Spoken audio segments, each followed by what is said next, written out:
So hello my YouTube family, कैसे हैं आप सब। सो सबसे पहले तो वीडियो स्टार्ट करने से पहले मैं आप सबको थैंक यू बोलना चाहूँगी। जो वार्म विशेज़ आप लोगों ने मुझे मेरे सिलेक्शन पर दिया, thank you very very much. It really means a lot to me कि आप लोग मुझे विश कर रहे हैं, आप लोग अपना कॉन्फिडेंस दिखा रहे हैं मुझ पे, मेरे चैनल को सपोर्ट कर रहे हैं। सो उसके लिए thank you very very much. And जिनका सिलेक्शन नहीं हुआ है उनको भी मतलब बिल्कुल भी बुरा फील नहीं करना है। लाइफ में बहुत ऐसे फेजेस आते हैं, अप्स एंड डाउन्स चलते हैं, सब होता है। मेरे साथ भी ऐसा हुआ है कि लाइक 3 इयर्स मैंने बहुत अप्स एंड डाउन्स फेस किए हैं। मतलब लोगों को पता भी नहीं है कि मैं कहाँ से शुरू मैंने किया था। जिस दिन मैंने स्टार्ट किया था, लाइक मैंने 2020 में स्टार्ट किया था। उस टाइम मैंने मेरा फर्स्ट टाइम प्री दिया, कुछ भी नॉलेज नहीं थी, जस्ट एग्ज़ाम देने चली गई। कुछ कोई क्लियर ही नहीं हुआ, सब एग्ज़ाम दिए थे मैंने फर्स्ट 2020 में भी, लाइक कुछ भी नहीं होता था, जस्ट देने गई, सिलेबस पता चल गया, ठीक है एग्ज़ाम होता है, मैं दे आई, कुछ भी क्लियर नहीं हुआ। फिर थोड़ा पढ़ा, अगले साल के लिए थोड़ा बहुत पढ़ा, प्री के लिए सोर्सेज फॉलो किए खुद से। मतलब मैं एक चीज़ बता दूँ, मेरी कभी भी किसी ने कोई हेल्प नहीं की है। मतलब लाइक किसी ने मुझे नहीं बताया कि यहाँ से पढ़ो, किसी ने मुझे नहीं बताया कि ये चीज़ फॉलो करो, यहाँ से हो जाएगा। लाइक मैंने अपना स्ट्रगल खुद फेस किया है, मैंने अपनी फेलियर्स को खुद फेस किया, मैंने किसी की हेल्प नहीं लिया है। और क्योंकि मेरी फैमिली बैकग्राउंड में कोई बैंकिंग में है ही नहीं, तो किससे क्या मैं सलाह लेती, कोई नहीं था। तो फर्स्ट टाइम जब प्री दिया तो पता चला कि ऐसा सिलेबस आता है और मैं मतलब कहीं पे लैग कर रही हूँ। सो उन चीज़ पर मैंने देखा कि कहाँ कमी है। सो फर्स्ट टाइम जो मेरा एग्ज़ाम निकला था वो SBI क्लर्क का प्री है। एंड बिलीव मी, वो चीज़ मुझे इतना ज़्यादा टच कर गई थी कि मैंने एग्ज़ाम निकाला। लाइक प्री मेरे लिए निकालना बहुत बड़ी बात थी। मैंने खुद में, मेरे को इतना अच्छा फील हो रहा था कि मैंने एटलीस्ट कोई ना कोई एग्ज़ाम निकाला है, वो भी अपने हरियाणा स्टेट से। और ये चीज़ मेरे लिए एक बहुत बड़ा मोटिवेशन वर्क कर गई कि एक ऐसी गर्ल जिसको कोई नॉलेज नहीं है, उसने अगर प्री निकालना, तो वहाँ मुझे कॉन्फिडेंस आया कि मैं मेंस भी निकालूंगी। बट मेरी मिस्टेक्स वहाँ क्या रही थी कि मैं सिर्फ प्री पे फोकस करती थी। 2021 में मैंने मेंस बिल्कुल भी ध्यान नहीं देती थी। सो इसलिए मेरा वो मतलब तो नहीं हो पाया था मेंस। मेरा मेंस उस टाइम भी 7-8 मार्क्स से रह गया था, बट ज़्यादा मार्जिन नहीं था, 7-8 से रहा था। और ज़्यादा मुझे वहाँ से कॉन्फिडेंस आया, तो मुझे लगा नहीं मैं कर लूँगी। उसके बाद 2021 के सब एग्ज़ाम्स दिए, प्री सबके निकले थे, ऑलमोस्ट सबके प्री। 2021 में मैंने RRBPO छोड़ के, क्योंकि उस टाइम मुझे उसका नॉलेज नहीं था कि RRBPO भी एग्ज़ाम होता है कोई। मैंने IBPSPO, SBIPO सब एग्ज़ाम दिए। लाइक SBIPO का प्री निकला, IBPSPO का प्री निकला, SBI क्लर्क का प्री निकला। मीन्स IBPSPO का मेरा मीन्स, फर्स्ट मीन्स जो मेरा क्लियर हुआ था लाइफ में फर्स्ट टाइम, वो IBPSPO का मीन्स था। इतनी खुशी हो रही थी ना, मतलब कि मैंने मीन्स निकाल लिया। बट मुझे कहीं ना कहीं मुझे पता था कि बहुत लेस मार्जिन से मेरा मीन्स निकला होगा। सो IBPSPO का इंटरव्यू मैंने फ़र्स्ट टाइम फेस किया था। मैंने कोई क्लासेस नहीं ली थी इंटरव्यू के लिए, मैंने सेल्फ मिरर के सामने खड़े होकर खुद से प्रिपेयर किया था। सो IBPSPO में उस टाइम मुझे 75 मार्क्स मिले थे, और वो चीज़ मुझे इतना खुशी हुई कि मुझे इंटरव्यू में 70, बट वहाँ मेरा पॉइंट से सिलेक्शन फिर रह गया था। बहुत बुरा फील हुआ फर्स्ट टाइम, लेकिन मेंस निकला था, बहुत अच्छा फील हुआ था। SBIPO का मेरा मेंस नहीं निकला था, सिर्फ IBPSPO का उस साल मेरा मेंस निकला था। सो 2022 में जब मैं पैर रखा, काफ़ी नॉलेज हो गई थी, मेंस भी पढ़ना है, प्री भी पढ़ना है। तो वहाँ से 2022 में मेरी स्ट्रेटेजी चेंज हुई। मैंने प्री पे कम फोकस करके मेंस पे ज़्यादा फोकस किया, क्योंकि अल्टीमेटली मुझे मेंस निकालना था। सो प्री के मैं मॉक्स देती थी। मुझे ना एक चीज़ बता दूँ, मुझे मॉक्स देना ना बहुत बहुत बहुत ज़्यादा पसंद है। मुझे मॉक्स देने में इतना मज़ा आता था ना कि मेरे को देखना होता था कि मेरे मार्क्स कितने आए, मैंने कहाँ क्या मिस्टेक्स किया, वो चीज़ देखने में मुझे बहुत मज़ा है। इसलिए मैं प्री के मॉक्स कम से कम 2 तो दे ही लेती थी, चाहे मेरा प्री पास में हो या ना हो। पास में होता था तो मैं 3 तो मिनिमम देती ही देती थी, 2 फिर भी देती थी। सो प्री का मुझे कॉन्फिडेंस हो गया कि प्री मैं निकाल लूँगी। तो 2022 में ऐसा हुआ कि मेरा IBPSPO मेंस निकला, SBIPO मेंस भी निकला, RRBPO का मेंस भी निकला। मैंने तीनों एग्ज़ाम दिए, तो मैं बहुत खुश थी कि मेरा मेंस निकल रहे हैं। या इट मीन्स मैंने जो अपनी स्ट्रेटेजी चेंज की है वो काफ़ी हेल्पफुल रही है मेरे लिए। सो लेकिन जब रिज़ल्ट आता है, SBIPO 1 मार्क्स से रह गया, RRBPO पॉइंट से रह गया, IBPSPO 0.66 से फाइनल में रह गया। बहुत रोई थी मैं 2022 में। मुझे पता है कि 2 साल हो गए और मुझे अभी तक कुछ भी नहीं मिल रहा है, लेकिन कर क्या सकते हैं। 1 जनवरी को RRBPO का रिज़ल्ट आया, मेरी वीडियो में देखोगे मेरे क्या हालात थे, बट उस टाइम इन लॉज ने, मेरे घर वालों ने, मेरे हस्बैंड ने मुझे बहुत सपोर्ट किया। उन्होंने बोला कोई बात नहीं, इस साल नहीं तो अगले साल फिर निकल जाएगा, आप बस प्रैक्टिस करते रहिए, तैयारी करते रहिए, वो तैयारी मत छोड़िए। फिर आता है IBPS PO का रिज़ल्ट, उसमें भी नहीं हुआ। उस दिन भी बहुत रोई, बस मन ऐसा कर रहा था कि छोड़ दूँ सब कुछ, नहीं मेरे से नहीं हो रहा, 2 साल हो गए अभी भी नहीं एग्ज़ाम निकल रहा कोई।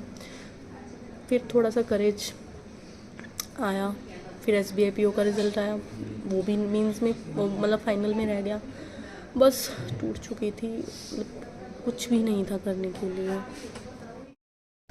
सो उस टाइम मतलब SBI PO नहीं निकला था, बहुत दुख हो रहा था कि कहाँ लैग कर रही हूँ, मतलब क्यों कोई एग्ज़ाम मेरा फाइनल में आके रह रहा है। उस टाइम मतलब मैं ऐसा सोचने लगी थी शायद बैंकिंग एग्ज़ाम्स मेरी किस्मत में ही नहीं है, मैं फ़ाइनल तक तो पहुँचती हूँ लेकिन किस्मत के कारण रह जाती हूँ कहीं ना कहीं, या मेरी कमी है कहीं ना कहीं। सो ठीक है, मैं को लगा 1 साल और मेहनत करते हैं। बट 1 जून को फिर मेरा FCI का रिज़ल्ट आया था एंड FCI में मेरा सिलेक्शन हो गया था। उस टाइम मुझे इतनी हैप्पीनेस हुई थी ना, वो मेरी लाइफ की फ़र्स्ट जॉब थी। मेरे घर वाले बहुत खुश थे, बहुत बहुत ज़्यादा खुश थे, मैं भी बहुत खुश थी। लेकिन मुझे इस चीज़ का वो था कि ठीक है मुझे जॉब मिल गई है, बट मुझे एक रिग्रेट ये था कि मैंने जिस चीज़ के लिए तैयारी शुरू कर दी थी वो चीज़ मुझे अभी नहीं मिली है। सो मुझे लगा मैं फिर से तैयारी करूँगी, मैं फिर से करूँगी, मैं यहाँ रुकूँगी नहीं। हालांकि जॉब मिलने के साथ मेरी लाइफ और ज़्यादा टफ हो गई। पहले मैं हाउसवाइफ थी, घर के काम के साथ बेबी देखना, स्टडी देखना। अब एक चीज़ और बढ़ गई थी, अब मैं वर्किंग वाइफ भी बन गई हूँ। Housewife, working wife, baby of mother, घर को भी देखना है, ऑफिस भी देखना है, ट्रैवल भी करना है। तो सोचा कोई नहीं, कर लेंगे। मोटिवेशन यही था कि अच्छी जॉब चाहिए, कर लूँगी। सुबह 7 बजे घर से निकलती थी। FCI मैंने अगस्त में ज्वाइन किया था, मुझे 5 महीने हो गए ज्वाइन किए हुए। सुबह 7 बजे घर से निकलना होता था मुझे, 9 साढ़े 9 में ऑफिस पहुंचती थी। 2.5 घंटे का मेरा ट्रैवल, 2.5 घंटे के ट्रैवल में मैं ट्रेन में पढ़ती थी। GK कवर करती थी मोस्टली, क्योंकि मेरा बेस बना हुआ है, प्री भी अच्छा है मेरा, मेंस भी अच्छा है, मुझे सिर्फ GK कवर करना है दोबारा से मोस्टली। सो GK पढ़ती हुई जाती थी। ऑफिस में जितना टाइम मिल गया ऑफिस में पढ़ लेती थी। घर आ रही हूँ ट्रेन से तो फिर से पढ़ लेती थी। तो इस तरीके, क्योंकि मुझे घर जाने के बाद टाइम नहीं मिलता था, मैं कहीं 8 बजे घर पहुँचती थी। उसके बाद मुझे क्या ही टाइम मिलेगा, मुझे अपना बेटा भी देखना होता है, उसका स्कूल का होमवर्क हो जाता है, काफ़ी कुछ हो जाता है घर पे काम। तो मैं घर पे तो मतलब बिल्कुल ही नहीं पढ़ती थी, छोड़ दिया था मैंने घर पढ़ना। मॉक भी मुश्किल से हफ्ते में 1 मॉक सैटरडे संडे को, वो भी घर बैठ के दे लेती थी ताकि प्रैक्टिस में रहूँ मैं, मेरी प्रैक्टिस ना छूटे। सो प्री हुआ, RRB PO का प्री निकल गया, बहुत खुश हुई, प्री निकल गया। मेंस हुआ, हालांकि मेंस की मैं प्रैक्टिस में नहीं थी इतनी ज़्यादा, लेकिन पहले वाला जो एक्सपीरियंस है वो काफ़ी मेरे काम आया। मेंस हुआ, मेंस निकल गया। 1 नवंबर को मेरा करवा चौथ का व्रत था, 1 नवंबर को मैं इंटरव्यू दे के आई थी और लगभग इंटरव्यू भी मेरा अच्छा गया था, मुझे लग रहा था मिल जाएंगे अच्छे मार्क्स। सो फाइनल रिजल्ट आता है अब 1 जनवरी 2024 को, जिसमें मेरा RRB PO में सिलेक्शन होता है। मतलब मैं आउट ऑफ द वर्ल्ड थी कि यस मैंने कर दिया। Being a house wife, a working wife, a mother, मैंने ये सब अचीव कर लिया जो मैं अचीव करना चाहती थी। मतलब मेरी खुशी का ठिकाना नहीं था। तो इस जर्नी में, 3 साल की जर्नी में मैंने इतने अप्स एंड डाउन्स फेस किए ना, मैं आपको खुद भी नहीं बता सकती कितने अप्स एंड डाउन। इवन मेरा सिलेक्शन होने के बाद मैंने एक कौशिक मोहंती सर है, उनके चैनल पर, as well as Harshal sir के चैनल पर मैंने एक इंटरव्यू दिया था। लेकिन कुछ बच्चों ने मुझे क्रिटिसाइज़ किया कि आप वहाँ भी इंटरव्यू दिया, अब आप यहाँ भी दे रहे हो। उससे ये चीज़ किसने कहा है कि आप एक ही टीचर को फॉलो करें। मेरा मैथ्स इतना वीक था, 12 की टेबल तक मुझे मैथ्स आता था जिस दिन मैंने शुरुआत की थी। सिंप्लीफिकेशन का S भी मुझे नहीं पता था क्या होता है। मैंने बेस बनाया है कौशिक मोहंती सर से। मैं स्टार्टिंग में कौशिक मोहंती, क्योंकि हर्षल सर से मेरे को ना मेंस में बहुत हेल्प मिली। प्री में मैं हर्षल सर को इतना फॉलो नहीं कर पा रही थी। Kaushik Mohanty sir as well as Ashish Arora sir, आज मैं ये बोल रही हूँ, मैंने इन दोनों को प्री के लिए फॉलो किया है, बहुत हेल्प मिली है मुझे इन दोनों से। प्री निकलने लग गए तो मुझे मेंस में लैग कर रही थी, सिर्फ 2-3 नंबर ऊपर आ रहे थे, तो लगा शायद स्ट्रेटेजी चेंज करनी पड़ेगी। तो मुझे हर्षल सर के बारे में पता चला 2021 में। उस दिन से मैं हर्षल सर को फॉलो, और एक चीज़ और, मैं हर्षल सर की साइलेंट फॉलोवर रही हूँ। मैंने कभी आज तक उनको कभी मैसेज नहीं किया, सिर्फ लाइफ में एक बार मैंने उनके यूट्यूब चैनल पर उनको मैसेज किया था कि सर मैं प्रीति हूँ, मेरा RRB PO फाइनल में रह गया, IBPS PO, लेकिन नेक्स्ट ईयर मैं आपको करके दिखाऊंगी। मैंने उनको मैसेज किया था, और अब जब मैंने उनको मैसेज किया उनको याद आया कि मैं वही प्रीति हूँ ना, तो सर को मैं याद थी। सो मेरे लिए जिनका जो कंट्रीब्यूशन, मैंने उनके लिए थैंक्स बोला। कौशिक मोहंती सर का कंट्रीब्यूशन था, उनके कारण ही मेरा सिलेक्शन हुआ है। बिल्कुल हर्षल अरोड़ा सर का भी कंट्रीब्यूशन था तो उनको भी मैंने थैंक्स बोला, बिल्कुल बनता है। मैं कोई फेम के लिए ये सब नहीं कर रही थी, मेरी उन्होंने हेल्प की थी, सो मैंने उनको थैंक यू बोला है। एंड आई थिंक वो सब डिज़र्व करते हैं, मेरी मेहनत उनके कारण ही सफल हुई है, तो मैं उनको थैंक्स बोलूँगी। इसके बाद आपको जो बोलना है वो आप बोलिए, मुझे फ़र्क नहीं पड़ता है।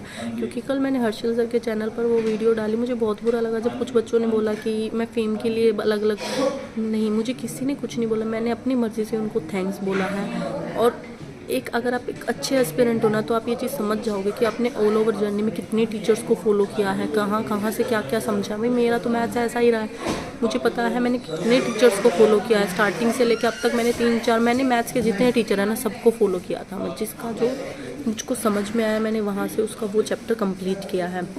आशीष वगैरह सर से भी मैंने पढ़ा है, मैंने कौशिक मोहंती सर से, हर्षल सर से, इन तीनों का मैंने सबसे ज़्यादा सपोर्ट लिया हुआ, लेकिन हर्षल सर का मैंने सबसे ज़्यादा सपोर्ट लिया है अपने उसमें, और उन्हीं के कारण मेरा मेंस में DI अच्छी हुई थी। मेरा क्या रहता था, मैं कभी भी ना PDF नहीं सोल्व करती थी, क्योंकि मेरे पास इतना टाइम नहीं है मैं PDF सोल्व करने में वेस्ट करूँ। मैं जो सर ने मटेरियल प्रोवाइड किया अपनी क्लासेस में वो सोल्व करती थी। मैं सिर्फ हर्षल सर की क्लासेस में जो उन्होंने क्वेश्चंस कराए वो सोल्व करती थी, और वैरायटी ऑफ क्वेश्चंस के लिए मैं कौशिक मोहंती सर ने जो क्वेश्चंस कराए हैं वो सोल्व करती हूँ। PDF पे कभी जाने की नीड भी नहीं पड़ेगी, सिर्फ जो सर करवा रहे हैं आप 2 टीचर्स को फॉलो कीजिए, उनके क्वेश्चंस को फॉलो कीजिए, अप्रोच सेम रहता है सबका, तो आपको वैरायटी ऑफ क्वेश्चंस वहीं से मिल जाएंगे, आपको इधर उधर घूमना ही नहीं है। इंग्लिश के लिए मैंने सिर्फ और सिर्फ निमिषा बंसल, मैं आज ये यहीं बोल रही हूँ, इंग्लिश के लिए सिर्फ निमिषा बंसल किसी और टीचर को कभी फॉलो नहीं किया है। द हिंदू न्यूज़पेपर पढ़ती थी, निमिषा मैम की परफेक्शन क्लास लेती थी, उनकी एरर डिटेक्शन की क्लास लेती थी, सिर्फ और सिर्फ ये 3 सोर्सेज मैंने इंग्लिश के लिए फॉलो किया था। और रीजनिंग के लिए मैंने सिर्फ और सिर्फ क्या नाम है सर का, मैं तो नाम ही भूल गई, अंकुश लांबा सर, यस अंकुश लांबा सर को, वो भी मैंने 2 साल, इस साल मैं किसी भी टीचर को फॉलो नहीं कर रही थी, सिर्फ और सिर्फ क्योंकि टाइम ही कहाँ है, जॉब लगने के बाद इतना टाइम कहाँ होता है कि मैं मेंस की क्लासेस ले लूँ, मैं सिर्फ मॉक से प्रैक्टिस करती थी। लेकिन 2 साल मैंने सिर्फ इन 3-4 टीचर्स को अपनी लाइफ में फॉलो किया, इनके अलावा मैंने कोई भी टीचर्स को नहीं देखा, कभी उनकी क्लासेस भी नहीं देखती थी, क्योंकि मुझे इनके ही कंटेंट पर भरोसा था कि यही मुझे सक्सेस दिलाएंगे। और मेंस के मॉक जितने ज़्यादा होते थे मैं उतने ज़्यादा मॉक देती थी। तो इस तरीके से मैंने अपना सिलेबस कवर किया, कहाँ मैं लैग कर रही थी वो चीज़ देखा। मैं लैग कर रही थी मेंस में, कि मैं मेंस में हमेशा मेरे 2-5 नंबर ही ऊपर आ रहे थे, तो वो चीज़ मैंने सुधारी कि 5 नंबर ऊपर ना रखे, थोड़े और ज़्यादा अच्छे नंबर आए। मेरी एक्यूरेसी अच्छी नहीं थी, मैंने अपनी एक्यूरेसी पर वर्क करना स्टार्ट किया। मैं GK में तुक्के मारती थी, मैंने वो तुक्के मारने छोड़ दिए जब मुझे लगा कि RRBPO में मेरा सिलेक्शन रुका था सिर्फ और सिर्फ GK के कारण। सो ये सब चीज़ें थी जो मैं लैग कर रही थी, मैंने इम्प्रूव किया और इस तरीके से मेरा सिलेक्शन हुआ। सो और एक चीज़ और मैं आपको बता दूं कि मैं फिर से हर सब्जेक्ट के लिए 2024 के लिए हर सब्जेक्ट की स्ट्रेटजी लेके आऊँगी, आपको एक शेड्यूल बताऊँगी कि किस तरीके से आपको अपनी क्लासेस करनी है, किस तरीके से आपको मॉक देने हैं, ताकि आप लोगों की भी हेल्प हो। जो चीज़ मैंने फेस की है वो चीज़ें आप फेस ना करें।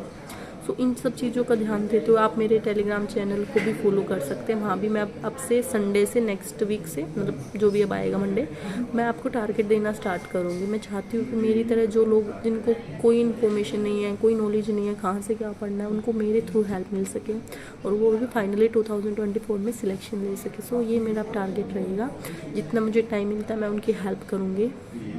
So this was all about my preparation journey. Hope आपको अच्छा लगा होगा। अगर अच्छा लगे तो please like and subscribe my channel. Thank you.